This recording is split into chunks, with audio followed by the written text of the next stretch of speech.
So 2025 பார்த்தீங்கன்னா பிரியாமணி நடிப்பில் ஒரு கோர்ட்ரூம் ட்ராமா சீரீஸாக எடுக்கப்பட்ட குட் வைஃப் அப்படின்ற சீரீஸை பார்த்தீங்கன்னா இப்போ ஜியோ ஹாட்ஸ்டாரில் வந்துட்டு தமிழ் டப்பிங்கோட ஸ்ட்ரீம் பண்ணியிருக்காங்க. சரி, இந்த சீரீஸோட கதை அப்படின்னு எடுத்துட்டிங்கன்னா நம்ம ஹீரோனான பிரியாமணியுடைய ஹஸ்பண்ட் பார்த்தீங்கன்னா இன்னொரு பொண்ணு கூட வந்துட்டு க்ளோஸாக இருக்கிற வீடியோ வைரல் ஆயிடுது. இவருடைய ஹஸ்பண்ட் பார்த்தீங்கன்னா ஒரு சீனியர் ஜட்ஜா இருப்பாரு.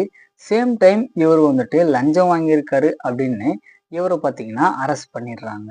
ஸோ இதுக்கப்புறம் நம்ம சீரீஸோட பிரியாமணி பார்த்தீங்கன்னா இவங்களுடைய ஃபேமிலிக்காகவும் அவருடைய ஹஸ்பண்டுக்காகவும் என்னெல்லாம் பண்றாங்க, கடைசியா என்னாச்சு அப்படின்றது தான் இந்த சீரீஸோட கதையா கொண்டு போயிருப்பாங்க.